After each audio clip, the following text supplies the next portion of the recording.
Good evening, ladies and gentlemen.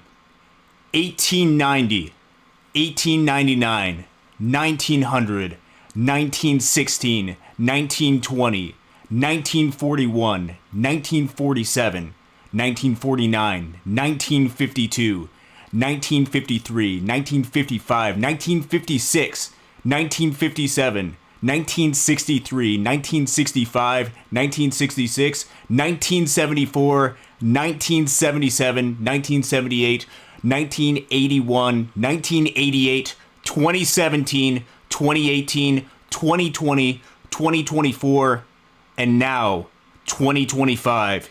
Your Los Angeles Dodgers are the National League pennant winners. The Dodgers have once again won the pennant for the 26th time in franchise history. An absolutely amazing accomplishment by this entire organization. The Los Angeles Dodgers are headed back to the World Series on the heads of the greatest game we have ever seen in a playoff performance by Shohei Otani, who has struggled absolutely mightily throughout basically the entire playoffs. Ever since he had that first home run against the Cincinnati Reds, it's been an entire struggle. The entire narrative shifted, and now Shohei Otani's back, and so are the Dodgers in the World Series. I could not be more excited about it. The Dodgers have won the pennant. They're going back to the World Series and have everything on the line to be the first team in 25 years to win back-to-back World Series championships.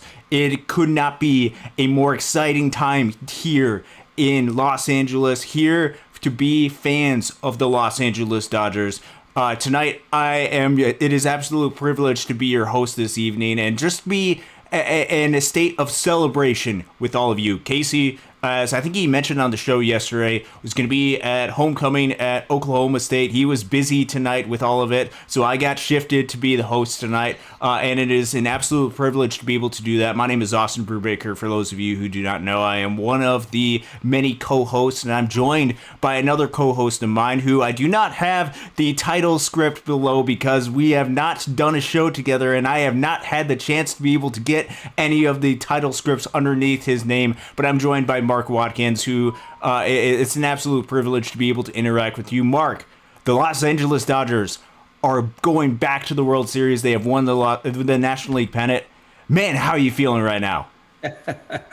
Amazing. Yeah, it's great to join you, Austin, for the first time. And what a game to be our first one together here, right? That was just incredible in so many ways. And I learned something from you there. I didn't know they had won that many pennants. So that's interesting to know. But they what an incredible performance tonight by the whole team, but especially by Shohei Otani. He was just, I mean, you and I both said it in our little chat we had. Just, I think the only word to describe it is unreal. You know, he's just he continues to amaze me, and he has struggled, but tonight he was just. It could be the greatest playoff performance in history, I would think. So So first off, with the Dodgers, just in context, the Dodgers have won the most pennants by any team in the National League. Now, they don't have the most pennants by any team in baseball. That, of course, goes to the New York Yankees, who throughout the 20th century were an absolute dominant force of a franchise and deserve all the credit in the world for what they were able to do. Pages turn to the 21st century, and now the new bar of excellence is the Los Angeles Dodgers. And this is what I'm reminded about before we get to Shohei Otani, which we'll talk about Shohei Otani, don't you worry, because it was an absolutely incredible performance by him, one of which we may never see again in the game of baseball.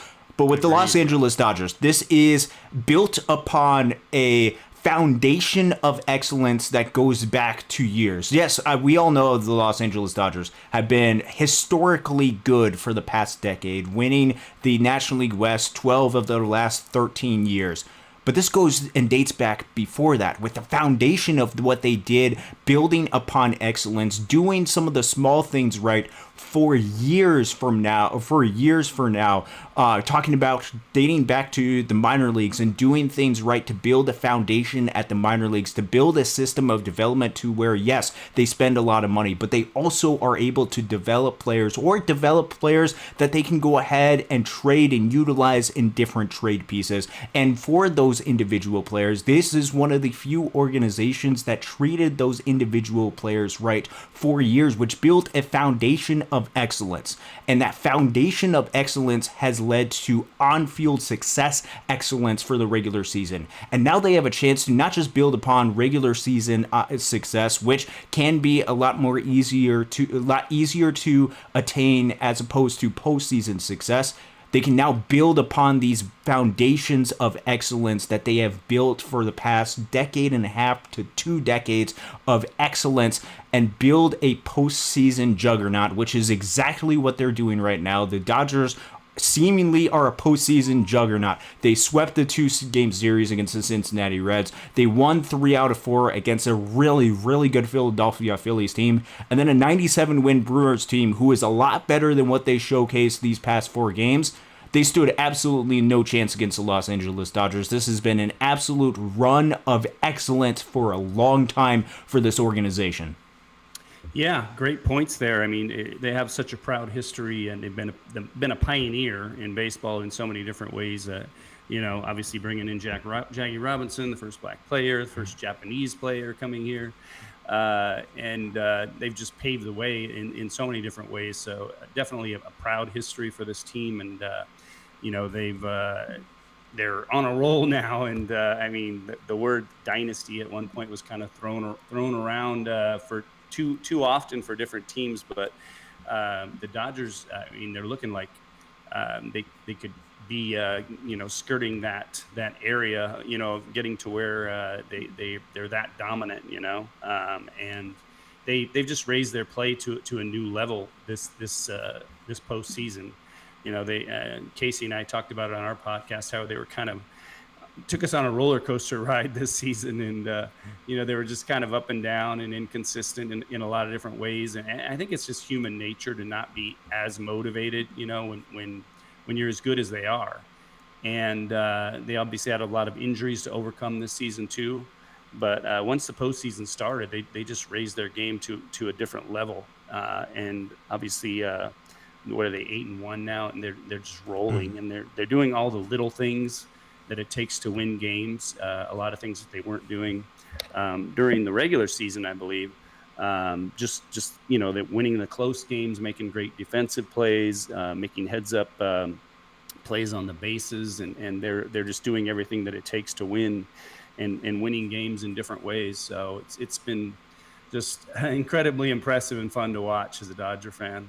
Yeah, so for you, who has been a Dodger fan for a long time, who absolutely loves this organization and this franchise, right, seeing the success that they are having right now, and seeing a lot of as you mentioned, a lot of the struggles that they've had throughout the regular season, what has been that switch that you think that they've turned to where they've been able to transfer perhaps some of the struggles that they had during the regular season to success that they've had during this postseason? And what differs this club in this era, particularly the past 2 seasons, from previous Dodgers teams that have a lot of the same players in it, but they didn't used to have this type of success during the postseason? What has been some of that switch that has caused this Dodgers team to be as successful as they have been?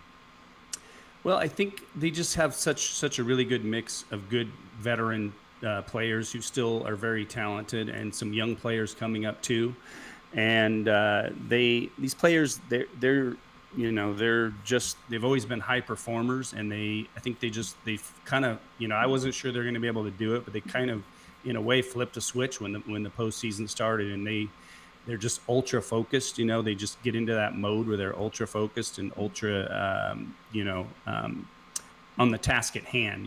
Just really focused on the task at hand and every little thing that it takes to get where they need to be. And somebody was saying actually, before the game, a lot of the Dodger stars were out there practicing, taking ground balls and all this stuff. And they said that other teams don't do that. The superstars, they just don't go out there and practice that hard before games, between games. And the Dodgers, they did it last year. They spent a lot of time together during the postseason and kind of, like a family. And they're doing the same thing this year. And they're not resting on their laurels. They're going out and they're, I think of that dig that Freddie Freeman made in that one game to get the final out. And then I saw a video later of him before the game. He's down on his knees, like digging out balls, practicing it before the game. And that's the kind of thing they're doing for those little situations that come up. They're playing great situational baseball. They're hitting behind the runners. They're taking the ball, hitting the ball where it's pitched, taking it the other way, taking extra bases on the base pass, making great defensive plays. And it's just it's exciting to see. It's really exciting to see. Yeah, it is. It is so exciting to see, and you get to see a lot of those different plays come up. We saw the defensive play from Kike Hernandez during the game today, which, albeit, was a base running mistake by the Brewers, but for Kike Hernandez to be athletic enough to be able to make that throw on the run to nail the runner at first after making the catch in left field. We saw the play from Max Muncy in Game 3, where it takes a lot of technique to be able to take that ground ball and be able to turn that into an out at home plate. We get to see a lot of these fundamental type of plays that the Dodgers were really sound in. And this was one of the strengths for Milwaukee Brewers Club, which they were a fundamentally sound team throughout the regular season. They were a team that did not swing a whole lot. They were patient at the plate, and they would take advantage of as many mistakes as the other team was going to be able to provide them, which meant for the Dodgers, the key for the series was just for the Dodgers to be able to execute. And they executed to a degree that is so high of a level for this series. It's just unbelievable job. You got to first give credit to the starting pitching throughout the entire series. As I have my TV right there, and they're all at the champagne right there. I got the TV off to the side right there. Everybody's over here to my right too. Oh yeah, no, it's so great. The starting pitching was absolutely unbelievable. The Milwaukee Brewers, as a team, I believe hit about 118 with a 384 OPS in this series. Going into this game, I was looking at the WRC Plus for League Championship Series, and the Dodgers, through the first 3 games of the League Championship Series, this will not be updated until tomorrow, but for the first 3 games of the League Championship Series, they held the Milwaukee Brewers to a -5 WRC Plus. Unbelievable with what they were able to do as a pitching staff, and that is entirely credited to the starting pitching of the Los Angeles Dodgers. All right, let's shift focus. We've waited long enough because the star of the show, obviously the organization, deserves an immense amount of credit.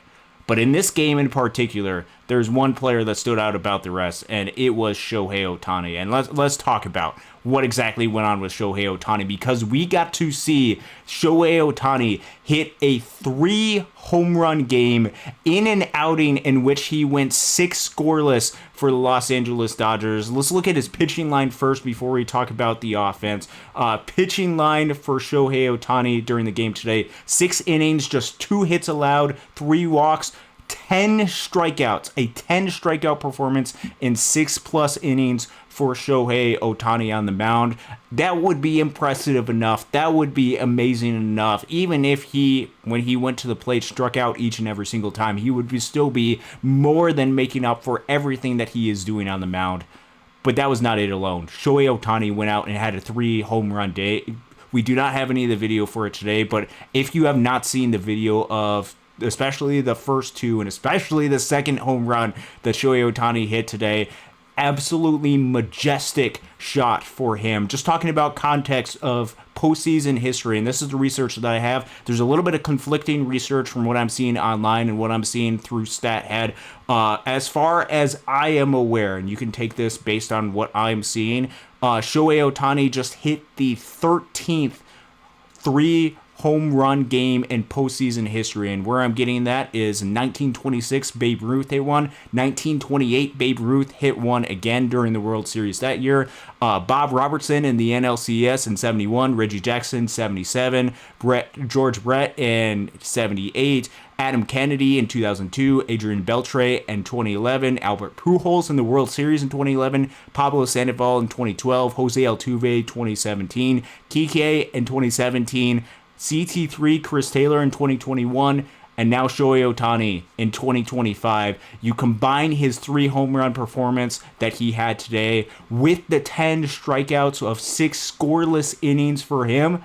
Is this the greatest postseason game we've ever seen? Yeah, I mean, I would have to say so. I mean, nobody's ever pitched and hit this way in any postseason game. I'm certain of that. I mean, maybe like way back in the Babe Ruth days, I don't know if anybody did it back then, but as far as I know, no one's done this. Definitely not during my lifetime, and not in the modern era of baseball for sure. But for him, it was just a phenomenal performance, and he seems to get better as the game goes along. Like, he seemed like maybe a little bit shaky in the first inning when he started off, but his pitches get sharper, and he's able to locate his spots really well. Gains his control and command as the game goes along, and he was just lights out towards the end of going into the end of the 6th inning. Obviously came out for the 7th, but yeah, he was. I mean, I don't know what else to say about it. Those 2 home runs were just majestic. The first 2 that he hit, 2 of the longest home runs that he's hit. That one, did it go out of the stadium or just hit on the roof? I didn't actually see. Yeah, so as far as I know, the hit off of the roof, it might have rolled out of the stadium. But if you were impressed by Kyle Schwarber's home run, which absolutely should have been impressed by Kyle Schwarber's home run in Game 3 of the National League Division Series, you would be even more impressed with Shohei Otani. 469, 117, or just over 116 off the bat for him in deep right center, off of the roof over there. Just absolutely unbelievable by what he was able to do, and I think this is what's incredibly impressive about this, and what you can see, especially from a short season sample size, when you have a game like this. So Shohei Otani, how was he during the Phillies series? Well, obviously he's been struggling hitting. So yeah, he struggled massively. How was he during how was he during the first 3 games of this series? Yeah, he's been struggling up till today. So up until today, Shohei Otani has been terrible. Now let me give you the numbers for Shohei Otani after the game today of all players in League Championship Series. So Shohei Otani through the 4 League Championship Series games. Guess what his numbers are now? He's batting .357 with a .500 on base percentage and a 1.643 OPS. His OPS leads all players in the League Championship Series who have at least 3 plate appearances. What a turnaround! I mean, you talk about going from somebody who was not just struggling, but massively struggling, to all of a sudden has a game like this, and he's top of the leaderboard, and it's frankly not really close. The second closest, who's a full-time player in that, is Vlad Jr. with a 1.389 OPS during the postseason. It's an unbelievable performance and turnaround by Shohei Otani. It just shows you how special and rare a performance like this is for him. So the question is, going forward, because the Dodgers are going to the World Series, and I think they're going to need this version of Shohei Otani, albeit he's not going to get a 3 home run game every single game, although I doubt him.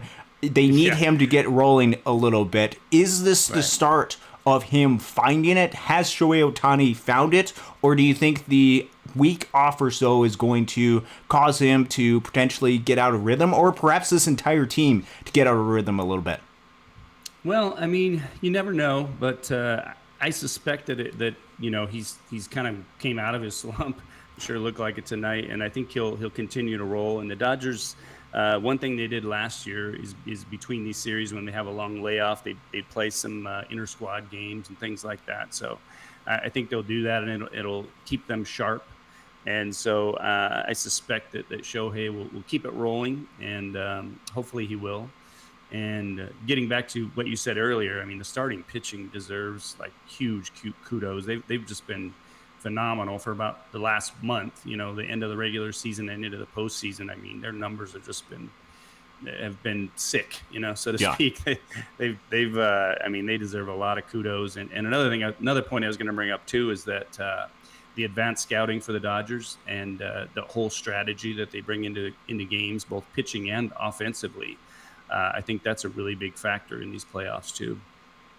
Yeah, so I think that is absolutely a big factor for them. So let's recap a little bit about what happened during the game today. We won't spend too much time about it because it's a celebration type day, which means that all of the breakdown detail in depthness of this game won't necessarily the show won't be as in depth because we're all excited about the Dodgers going back to the World Series. So first inning starts off, Shohei Otani starts off with an absolute bang off of Jose Quintana, which the Brewers have taken very much an approach of pitching lefty versus lefty to Shohei Otani as best as or as much as they possibly can. And this even goes back to their strategy that they used during the start of Game 3 and some of the other strategies that they've done throughout this series. They've very much been intentional about that. They get another lefty-lefty matchup against Shohei Otani, who has struggled against a lot of lefties. He takes Jose Quintana, very professional hitter, deep immediately. And then it continues with the offensive approach. Mookie Betts getting a base hit. Will Smith getting a base hit. Freddie Freeman struck out. But Tommy Edman, who is really solid against left-handed pitching and having a lefty starter in there with Tommy Edman in the middle of that order, getting that base hit, very key for the Dodgers. Teoscar Hernandez drives in the third run, and then the Dodgers basically had enough to go the rest of the way. The offense wasn't too loud except for what Shohei Otani was able to do the rest of the way. They did their job. Out of the bullpen after Shohei Otani gave 6+, you had Alex Vesia come into the game, get an out, get the double play with two inherited runners. He was absolutely excellent during the game.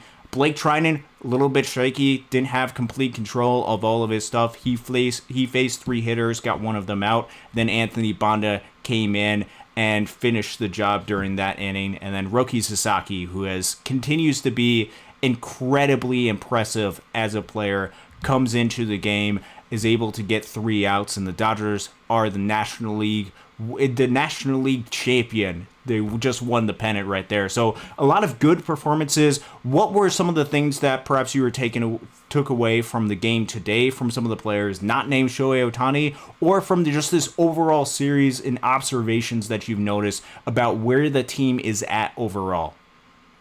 Right. Well, first of all, I mean, going against Jose Quintana, he's pitched some good games against him in the past, and I really liked their approach against him. They were very patient, and they kind of went with his pitches, taking the ball the other way. Like Will Smith took one the other way. Tommy Edman went up the middle. They're just kind of hitting the ball where it's pitched, and not being overly aggressive, over anxious.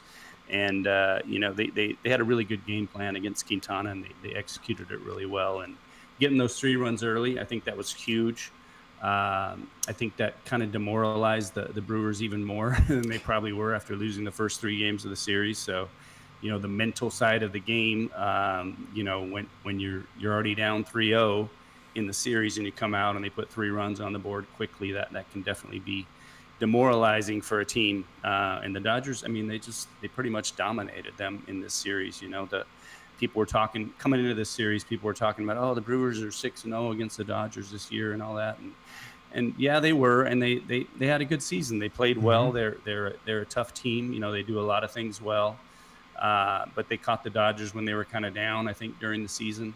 And they took advantage of it and won all 6 games. So, I mean, it was a little, made me a little nervous coming into this series. But the Dodgers showed that they, like I said, they were able to step it up in big series like this and kind of take their game to another level. And they absolutely did that this series. They just played all-around great baseball. Yeah, they absolutely played all-around great baseball as a team and as a unit. And I don't think the series was completely representative about the Milwaukee Brewers as a team and as an organization. First off, you got to give a lot of credit to them as an organization. They have built a sustainable winning club that has worked out really well for them. I think one of the main things, and when we were talking about, do I want to see the Dodgers go out and face Chicago or Milwaukee after the Dodgers won that game against the Philadelphia Phillies, and there's kind of a little bit of discussion as far as the teams that I wanted to face. One of the things that the Brewers seriously lacked, which was very evident in this series, where the Dodgers were able to execute as a team, was in their power department. In this series, the Brewers had just one home run hit as a unit. And with postseason baseball, where home runs are such an absolute asset to a team, that comes back to bite you. And I think this has to do with some of the players on their team. Obviously, Christian Yelich really struggled, has a lot of power in his bat. Andrew Vaughn, who has been an absolute, just an absolute revelation for them coming over from the White Sox, disappeared a little bit during this series, especially in the power component. And you just saw the Dodgers be able to take advantage of that when there's not that one swing of the bat can change everything type of moment for the Brewers. They have to string together a bunch of base hits together, and especially if the Dodgers are not going to give them many walks. Milwaukee just had 11 walks in this series as a team, and the Dodgers just gave up 11 walks as a team. It makes it very difficult to be able to put things together. The Dodgers executed to a really high degree, and now the challenge becomes, as this Dodgers team looks forward to the World Series, making sure that this extended rest period, however long this extended rest period, I believe Game 1 of the World Series is initially scheduled for next Friday, so a week from today, I believe is what it is, Game 1 of the World Series. It's possible that could be rescheduled. I don't necessarily know, but I think it's going to be next Friday is when it's scheduled.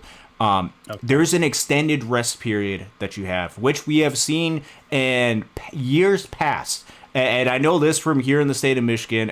Okay, a little bit of past about me. I did not and do not live in Los Angeles or in California. I live in the state of Michigan, which means the team growing up that I cheered for was the Detroit Tigers. And the first year I started watching baseball, which made me love the game of baseball, was the 2006 Detroit Tigers club. 3 years after they lost 119 games, they ended up going to the World Series.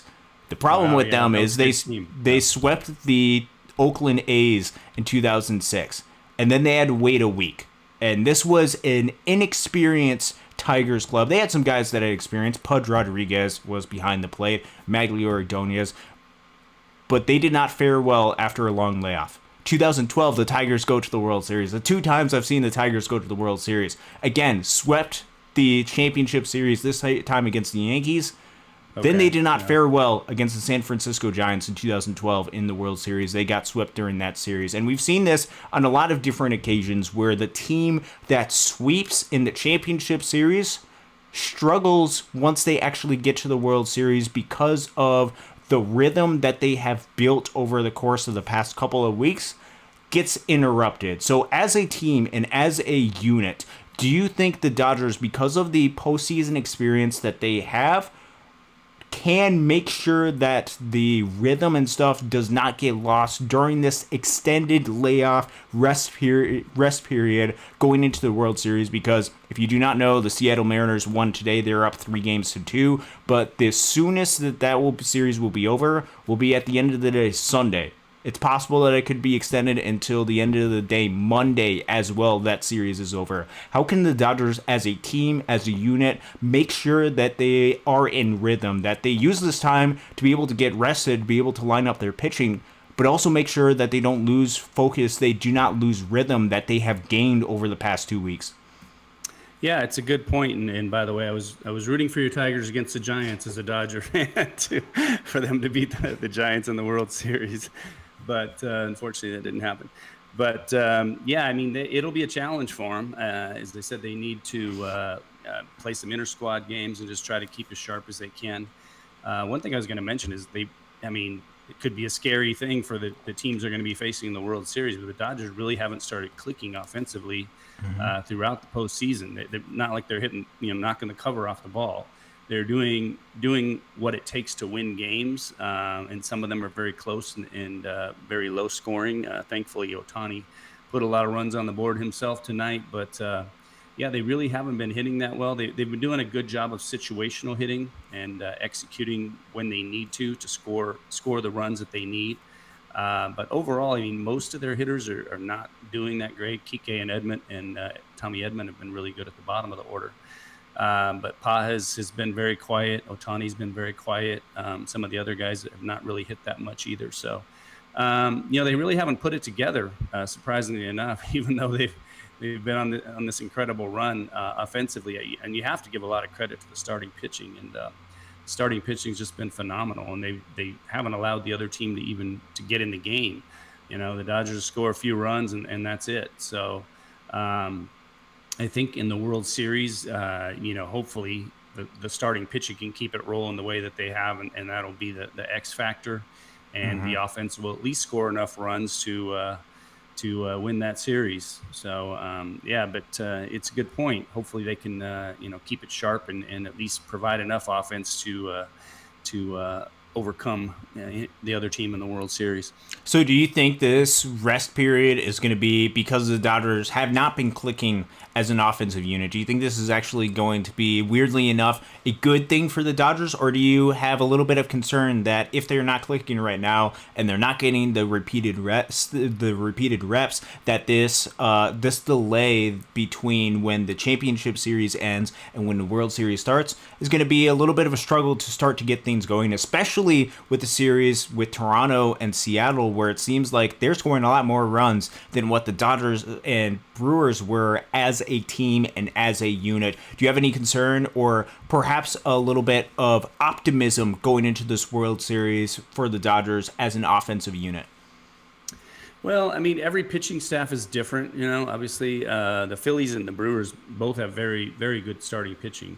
And the Reds had some good pitchers too, with Green and some of the other guys. So they faced some really tough pitchers and beat them. So I'm not overly concerned about it. They may start off a little bit slow offensively the first couple games, but I think they'll come around, and I'm confident that they'll be able to win the series.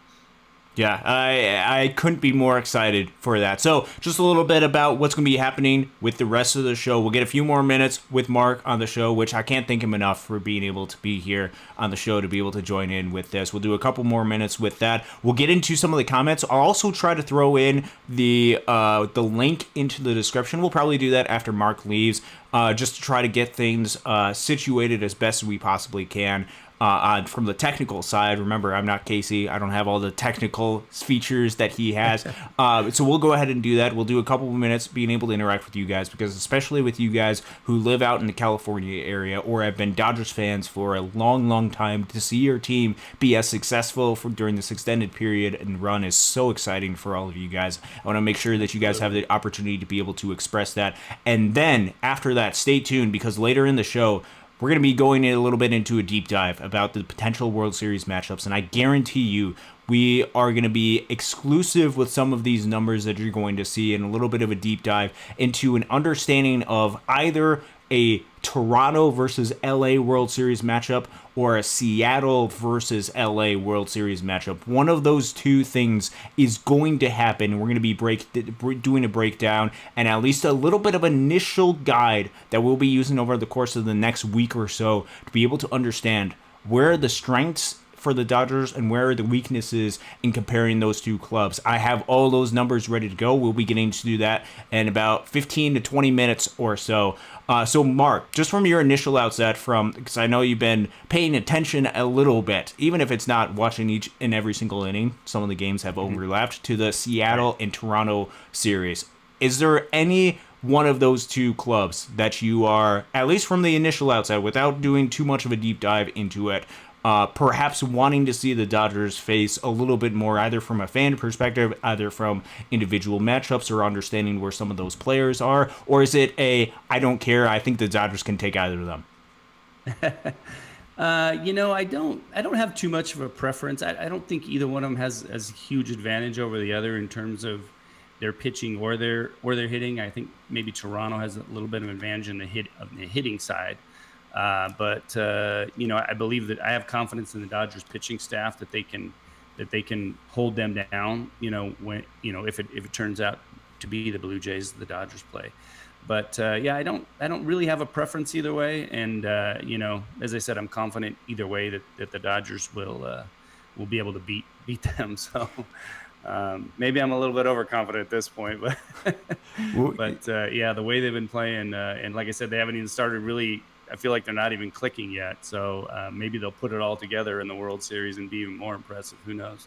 Yeah, and that's going to be and I think that's where we all are in observing this Dodgers team is you're just seeing how good they're doing right now, and particularly the confidence that you have with the starting pitching. You know that Right. those guys are going to show up and give the Dodgers at least a chance.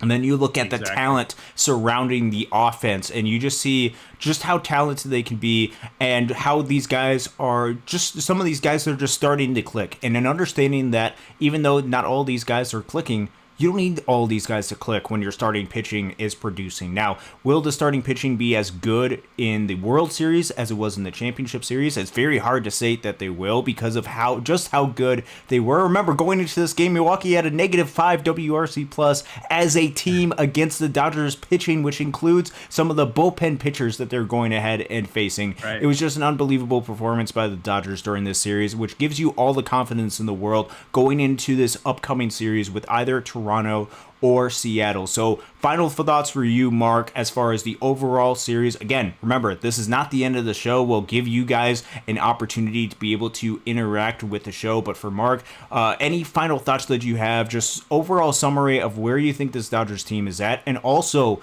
what does this National League pennant mean for you and for the people that you're surrounded by? Yeah, I mean, another point that you brought up is about the bullpen, and they were surprisingly good in this series too. Sasaki obviously is kind of came out of nowhere in the postseason to really to be an outstanding performer, and they really needed him badly. And Trinan's pitched some good innings. Bonda's been very good. Vesia's been very good. And I think in this series are the only guys that they actually had to pitch out of the bullpen, as a matter of fact. Sheehan has pitched well at times in the postseason.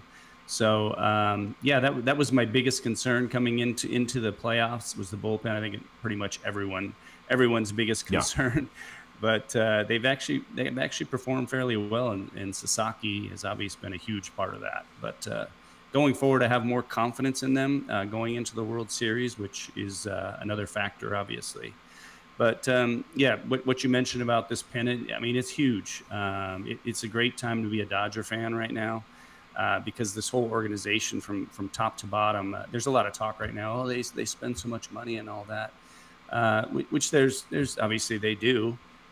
They spend a higher percentage of their revenue in payroll than pretty much any other team other than the Mets.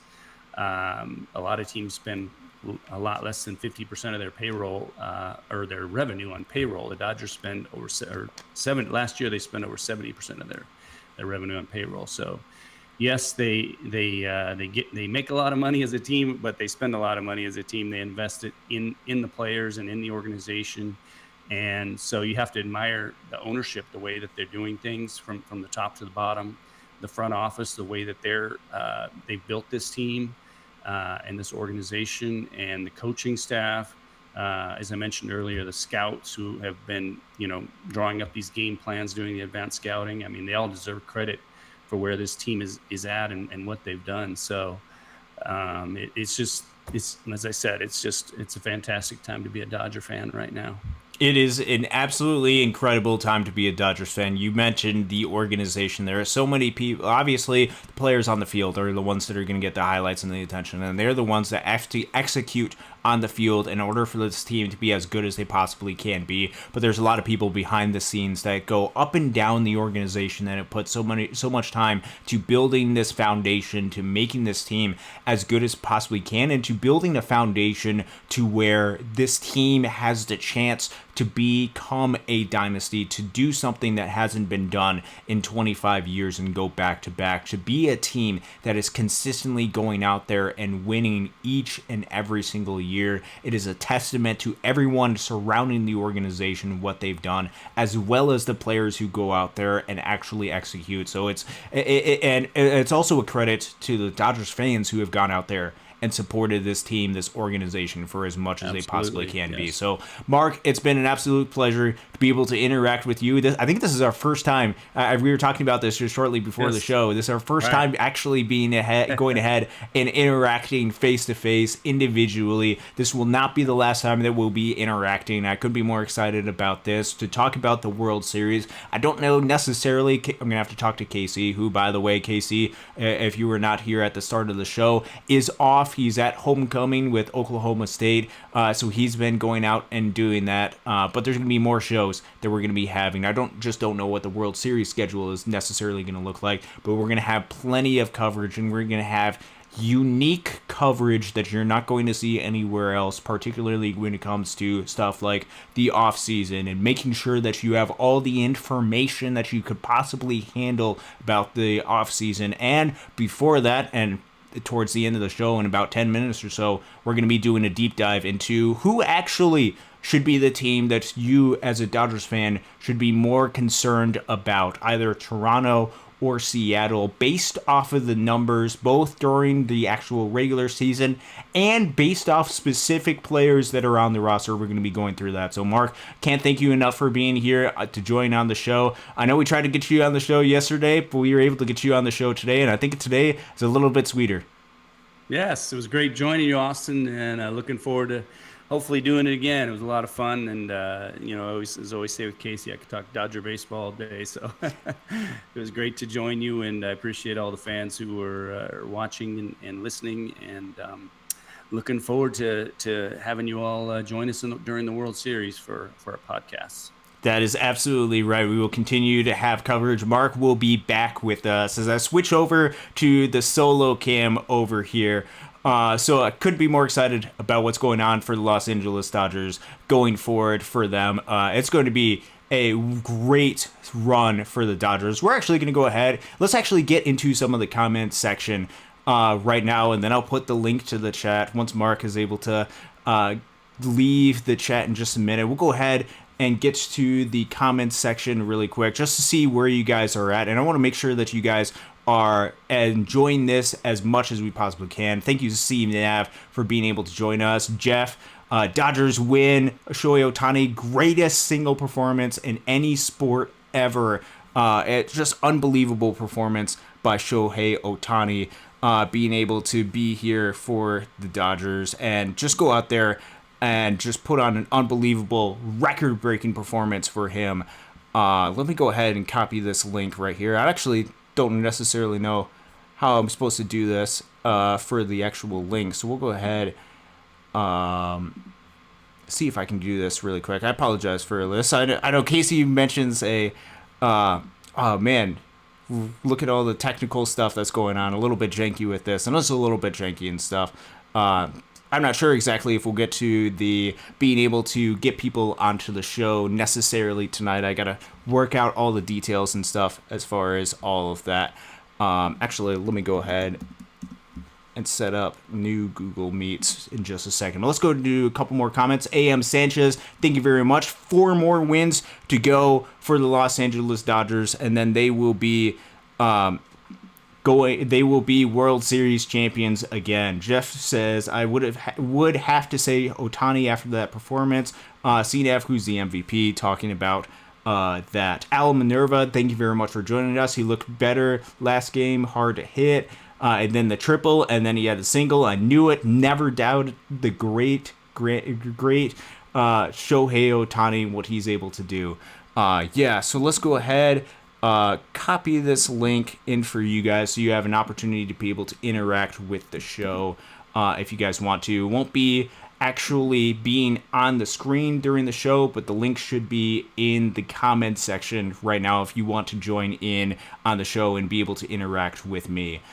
Craig Osterberg, thank you very much for joining us. Guy Smithson as well. O'Donnell Boy, what an unreal performance, out of this world. I think we're all in agreement with what is going on. CNAV says, I watched the 1974 World Series. I was a little kid in Northern California rooting for the A's. I didn't know better, yet LA Dodgers fan since 1975. 50 years. Unbelievable.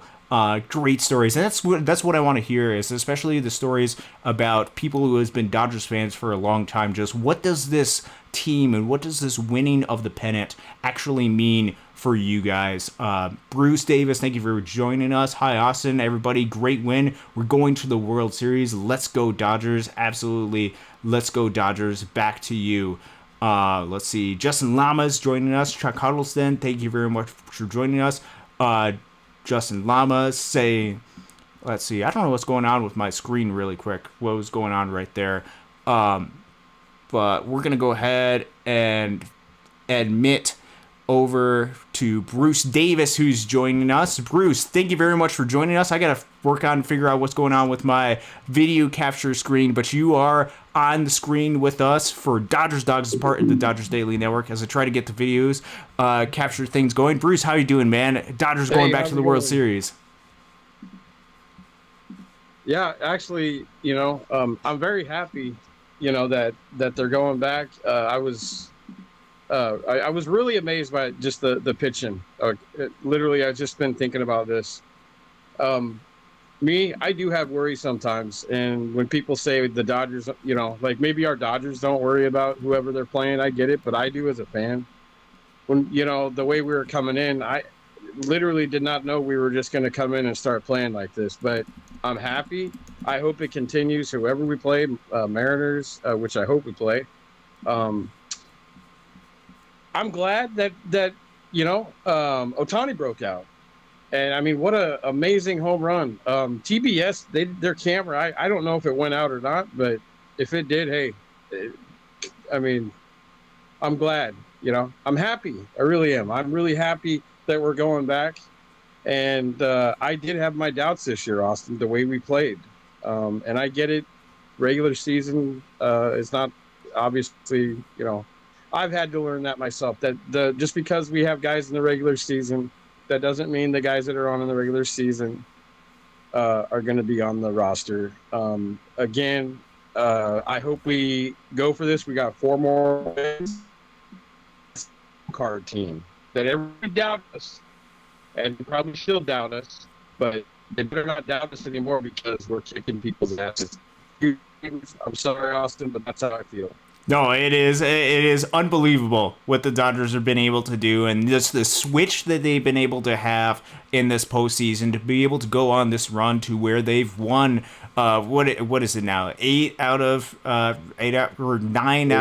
10, 8 out of 9, something like this. They've gone on a really good run as a team, as a unit, going forward and going out and winning the National League pennant. For you. And this is because I don't necessarily know you particularly, but from what it sounds like, longtime Dodgers fan, what does this team and what does this run as an organization just mean to you? Well, I was thinking at first, this is probably one of the best teams, starting wise, that I could see. I don't know. I started watching my first game in 1984. My dad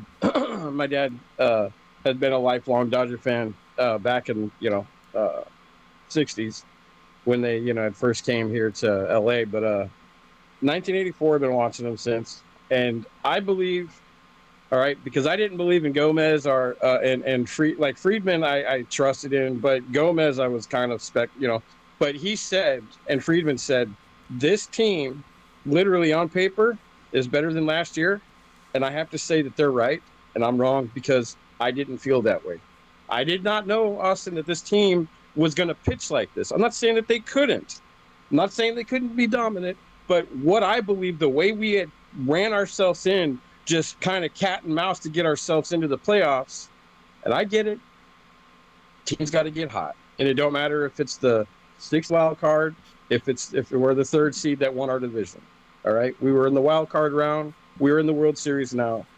I believe this team, and I believe for the next couple of years, I think this team, if it keeps being built right, I believe we will be the team, a dynasty, and we will continue to keep going to the World Series for at least the next 3 to 4 years. That's my opinion. If I'm wrong, I'm wrong. But that's just how I feel.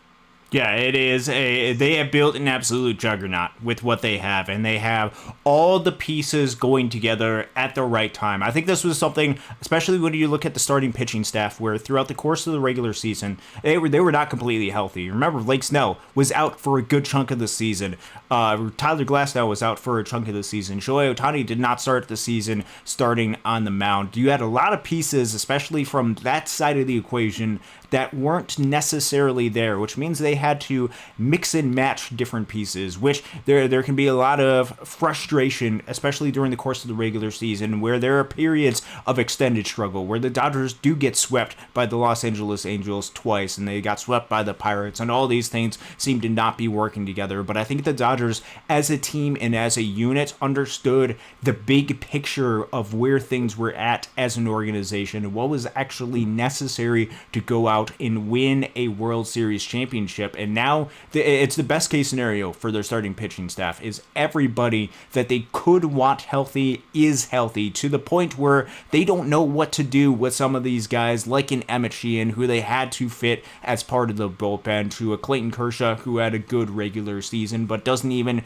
really factor into the mix as far as the postseason starting rotation staff, because you have 4 ace level pitchers at your starting rotation. All of that's together. And as an offensive unit, obviously Kike Hernandez is postseason absolute legend, but you have a lot of different guys who have been there in the moment, who are going out there and stepping up, and you have a healthy offensive unit. I think this is, from a health case scenario, obviously there's some stuff that's going on in the bullpen that isn't necessarily great, but from the two units that impact the game most, from a starting pitching side and as an offensive side, you could not ask for anything better than what the Dodgers have as a unit for both of them. You combine that with the talent level both teams have in both, or the team has in both those units, and you have a recipe for absolute dominance, which they have showcased during the World Series or during the postseason.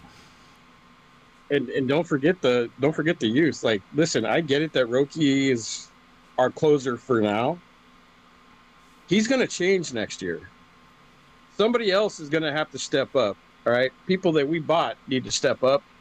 Whatever they got to do when this season's over with, they've got to step up. They got to get themselves back together and playing, because I'll tell you something, when you pay a guy $72 million, you expect him to be throwing bullets in this time of year. All right, we're not in June like Casey says. This is not June 14th. We're talking about right now. I'm good with what we have. Okay, Kershaw, he just needs to be there. He needs to be there. He could be a coach in there. I mean, I'm not saying we couldn't use him, but when you've got Sheehan, you've got Roki, you've got Vesia, now you got Trinan that's doing a lot better. Okay, you don't need Kershaw, and you don't need Tanner Scott right now. You've got Roki as long as he can continue to keep doing this. I believe that Roki could be beside, unless Otani does something else, he could be in that thing of an MVP for the World Series. And this is because of, or it even could be because of the National League Championship. But I believe the way that he went through Philadelphia for 3 innings, who else in our bullpen could we count on for 3 innings? You can't do it for Vesia. Vesia, I've never seen maybe go 2. Sheehan can go 3 or 4. But where has Sheehan been? He hasn't even been in this series. So you're talking about guys are going to be healthy now, Austin. Literally, guys are going to be healthy. Kershaw, if you want to use him, which you don't have to. What I'm saying is Sheehan's going to be healthy. He hasn't pitched this entire season. I mean, in the championship. I mean, yeah. Excuse me. Sorry about that. Yeah, no, so, it is and I think this is something that's very obvious, is the depth, especially of the bullpen for the Dodgers, didn't have to be tested, and there is very talented arms that could have come out of this bullpen that were not utilized. You mentioned Emmett Sheehan. He did not pitch at all during this series. Jack Dreyer, who was one of the best relievers, if not one of the best relievers for the Dodgers throughout the entire regular season, did not pitch at all during this entire series. You have a lot of guys who are not utilized, and that's because of the dominance that the starting pitching staff. All right, quick before you have to go, and then I'm going to go into a little bit of preview for a potential matchup during the World Series, and to talk a little bit about what I've been working on. World Series potential matchup. Dodgers versus Blue Jays or Dodgers versus Mariners? If just from your initial point of view, which one would you prefer before we go into a little bit of some of the raw numbers of where teams are at and get into a little bit of my opinion? Again, I hope it's Seattle, but if we're talking big World Series, I guess we got to go with the Blue Jays and that. But I'm gonna say Seattle Mariners. We get home field advantage because we beat them 3 in a row. So go Mariners and go Dodgers. Yeah, that was an absolute. That was an absolute. Actually, could potentially turn out to be the final 3 regular season games, which at the time we thought were completely meaningless. Might not have actually been that meaningless with the Dodgers and the Mariners going out, and that series ended up actually deciding potentially who gets home field advantage during the World Series. So that could potentially be something that is absolutely huge for both of the clubs. So Bruce, I can't thank you enough for joining us. Dodgers going back to the World Series. God bless, my friend. All right. All right, so that was Bruce Davis who is joining us. That's going to be the end of the call-ins that we're going to have today because it is getting a little bit late here on the East Coast, which is where I'm at right now. What we're going to do is we're actually going to transition. Now, there's going to be longer shows that we're going to have on this, breaking down the World Series matchup as soon as that's decided, or potential World Series matchups. However, I want to give you guys a little bit of a preview because I was not on the show or the post-game show that we had yesterday, and that was in part because I'm working on a little bit of something for the show and want to make sure that I give you guys as much information as I possibly can be, and this is going to be something that we're going to be able to utilize over the course of the previews leading up for the next week or so going into the postseason. So as I get this set up, what we're going to do is we're going to transition because the Dodgers are going back to the World Series. But it becomes a question of who the Dodgers are going to go up against. Is it going to be the Seattle Mariners or is it going to be the Toronto Blue Jays? And for you guys, what I want to do is a little bit of a start of a breakdown between these two clubs and to see where my matchup is going to be. So what we're going to do is we're usually going to start off with the numbers for the Seattle Mariners versus the Los Angeles Dodgers. We're going to be talking about this. Give me just a second to make sure that this is pulled up accurately and correctly. And this is information that I sent over to Casey. I got to walk him through some of this too. But this is what I've been working on over here. This is so what I'm going to show you right here is we have 2 different columns and 2 different sets of numbers. So this column that you're seeing right here that the cursor is at is left. These are going to be the full season stats. So this is going to be the stats that are going to be often repeated through a lot of different shows comparing the Dodgers to the Seattle Mariners and their stats. And what I have right here is the World Series roster comparison. Now, the World Series rosters that I'm utilizing in this case is the rosters that both teams are utilizing in the championship series. So this is a potential Dodgers versus Seattle Mariners, in which case the Dodgers would get home field advantage in this series, Dodgers versus Mariners. And I just want to go through each one of a breakdown of each one of these individual sections. What we're going to do first is we're going to look at the full season stats, and then we're going to break it down also by the World Series roster stats, because there's a difference between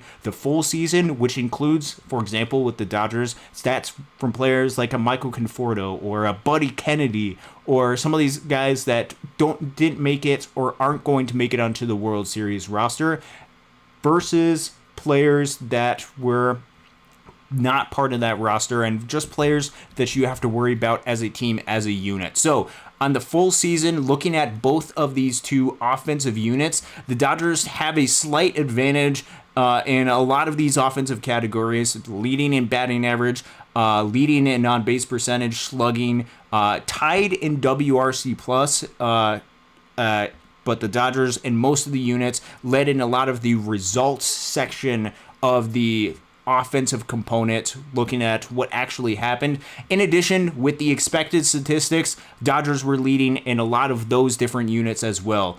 Looking at different splits, they were relatively even, with the Dodgers being a little bit better against left-handed pitching in comparison to Seattle as a team.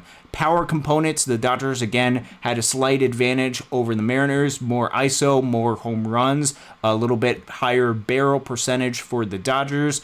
And then in discipline as an offensive unit, one of the things that the Dodgers do a little bit better, they walk more, they strike out less than the Seattle Mariners, less chase for them as well.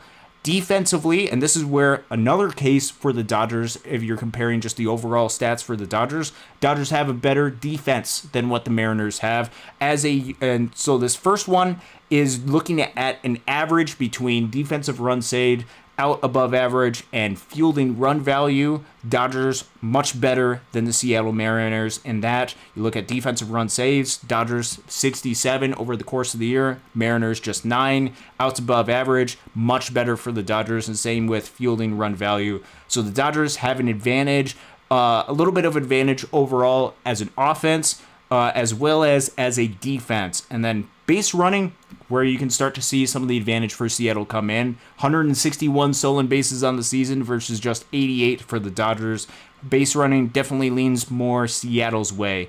When we go to the pitching result, and this is where it's going to be a little bit curious if it is a matchup between the Mariners, is one of the things the Mariners excel at as a pitching staff is they do not walk hardly anybody. A 7.4 walk percentage on the season as a team. And they've gone out there and had a lot of success. If you look at the ERA estimates, which I include ERA, expected ERA, FIP, xFIP, and Sierra, those are the 5 main units to analyze or use to measure a player's earned run average for their results. If you take an average of those results, the Dodgers and the Mariners as a unit are exactly even. Look at both of them. They're also pretty even. Dodgers get a little bit more swing and miss, but the Mariners don't walk a whole lot. And even the Mariners still get a pretty decent amount of swing and miss as well. Mariners better this season against right-handed hitters. Dodgers a little bit better versus left-handed hitters. And so you can see some of that. Also break it down, starters and the bullpen. But this is where we get a little bit into better comparison, because those are the full season stats. What actually matters is not the full season stats. While those are important and they tell us a lot of the story, what matters is the World Series roster, or the potential World Series roster, the guys that are actually going to make up the roster. How do the two units compare? And this is where I get a little bit concerned about a matchup between the Mariners and the Dodgers, because if you look at just the guys that are on the World Series roster, or going to be on the World Series roster between these two clubs, the comparisons start to get very similar to each other. Look at batting average and on-base percentage, leans Dodgers. But as soon as we just take this, Seattle as a team, 125 WRC plus in comparison to a 119 WRC plus for the Dodgers as an offense for going out there and being on the World Series roster. Seattle, for those players, slightly better as an offense than what the Dodgers, even if the entire postseason they haven't necessarily showed it.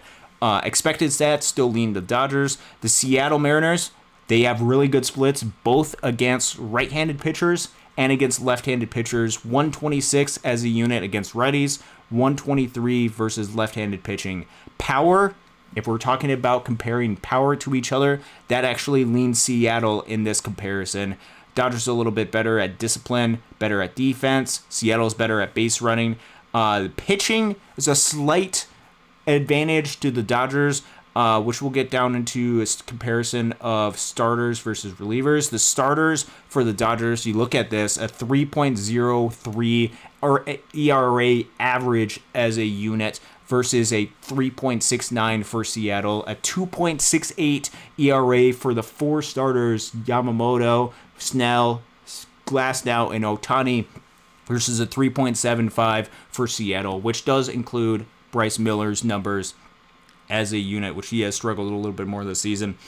Seattle as a unit, you can see 6% walk percentage, just does not walk anybody as a unit, and they can be really effective.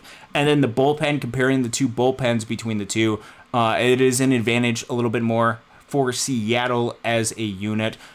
Just slightly, though, 3.32 ERA as a bullpen versus 3.62 for the bullpens in comparison. But this also includes Roki Sasaki's numbers from when he had struggled a little bit more. So I combined all these to be a big map. This is kind of the one that you want to see for right here. And what really matters is not necessarily the full season, which you can see if you look at the full season. Dodgers as an offense, a lot better at defense. And then the pitching side of things, relatively even, but the advantage with the starters maps out a little bit. Once we get to the World Series roster, you can see, as far as my evaluation from where the numbers are at, Seattle gets a lot better as a team. They have a lot of power, which can really play. You're talking about guys like a Cal Raleigh, who had 60 home runs this season. Eugenio Suarez, 49 home runs. Julio Rodriguez, who can go off on a dime. You have a lot of impact, a lot of power as a unit. Their offense is comparable, if not with the guys that are on part of that offense, could potentially be up and down slightly better than what the Dodgers offense. This is not me saying that they are better, slightly better, but this is just looking at the overall results based off of the numbers. They are very comparable to the Dodgers as a unit and as an offense. Defense still favors the Dodgers as an organization, or Dodgers as a team, which just means that Seattle is not a good defensive team as well.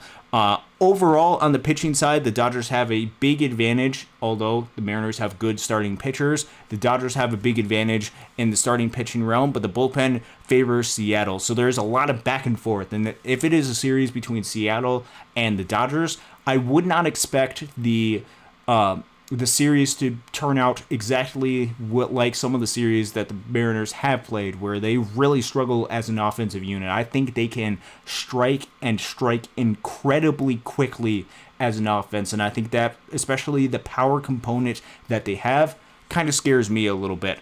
We can dive into, because I also have offensive stats on the Mariners as a unit. You can go through each one of their offensive numbers right here. We can go ahead and do that. That will probably be part of a show for Monday when I do my live show on Monday. But let's go ahead and dive into, because we've done an evaluation of the Mariners, let's go ahead and do a deep dive into the Blue Jays as well, because we have a lot of these same numbers right here. But instead of looking at the overall season numbers, let's just jump straight into the World Series roster.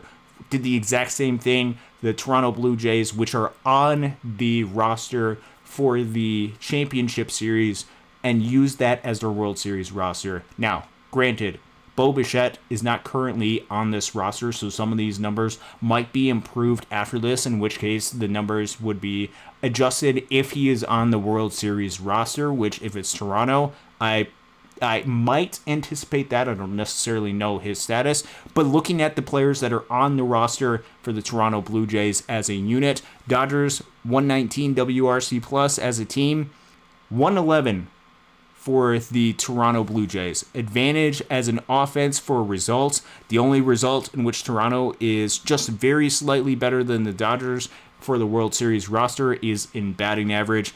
Toronto, if you understand their team, they're a team that does not strike out. They're going to put the ball in play as much as they possibly can, and they're going to play really good defense. That is the two strengths of the Toronto Blue Jays as a team. Expected statistics, again, favor the Dodgers, especially in the power component, pretty heavily as a team. They're better against the splits, 119 versus 112 against righties, 115 versus 106, comparing the Dodgers and the Mariners. If we're looking at home runs, the power component, this is a big advantage, even though the Blue Jays have hit for a lot of power, and it's coming from guys that did not hit for a lot of power during the regular season. Dodgers have a big advantage as far as power is concerned. And then the big thing for Toronto, again, they do not strike out a whole lot. 17% strikeout percentage, 17.8 on the overall season, which is the lowest in Major League Baseball. They're going to swing, they're going to put the bat on the ball. And then just looking at the defensive components, they are an incredibly solid defensive team. What I'm actually going to do, we're going to jump over to this really quick because I want to show you some of the guys, just how good they are defensively. looking at some of these guys, like, for example, Alejandro Kirk, just absolutely unbelievable behind the plate. 9 defensive run saves, 22 fielding run value. Dalton Varsho is one of the most underrated center fielders in the game of baseball. 10 defensive runs saved, 9 outs above average, 6 fielding run value in just 68 games played. If you were to average those out on a full 162 game basis, that's 20. That's a value of 20, which, remember, league average is 0. He is much better than league average. Ernie Clement's a really good defender. Andres Jimenez is one of the best defensive second basemen, second baseman in the game of baseball. And then Miles Straw can come in. They are incredibly sound defensively. They have a strong advantage on the defensive side. When it comes to the base running, relatively even. Toronto is not really a great base running team. Neither are the Dodgers as well. But this is where we get into a little bit of the advantage. And the Dodgers as a unit just have a strong advantage on the pitching side in comparison to the Toronto Blue Jays. Again, looking at the World Series roster, 3.26 ERA versus 3.64. And then you look at the starters, it is a vast comparison between the Dodgers and the Blue Jays. 2.68 for the starters versus a near 4 ERA for starters on the potential World Series roster for the Toronto Blue Jays. Looking at the bullpen, and even the bullpen's relatively even. If you look at the average of all the ERA estimators, 3.73 to 3.72 LA to Toronto. One thing that Toronto gets a lot out of their bullpen, they get a lot of swing and miss. They chase a lot of guys that get a lot of swing and miss, but they also get a lot of guys that can give up a lot of walks. So just looking at, again, this right here, as far as where the advantages lie for either team, the two main strengths for the Toronto Blue Jays are their defense, their ability not to strike out, and I know this is more than 2 strengths. They don't strike out a whole lot. They play really good defense, and they can get some swing and miss out of their bullpen. Otherwise, the Dodgers have a strong advantage when it comes to their actual starters. Kevin Gausman is a really good starter. They have some guys that have stepped up, but as far as the performances this year, I got to give an advantage to the Dodgers. The actual results as an offensive unit, because they're playing a lot of guys that play good defense and that are outperforming what they actually did during the regular season and the postseason right now, the Dodgers still have an advantage as an offensive unit, as a team, and they have more power, even though the Blue Jays have hit for a ton of power during the postseason, as a team and as a unit. So what all this is trying to say is that both when it comes to the Mariners, when it comes to a Blue Jays World Series matchup, there are a lot of different strengths that you can see from both of them as far as where do the Dodgers actually lie.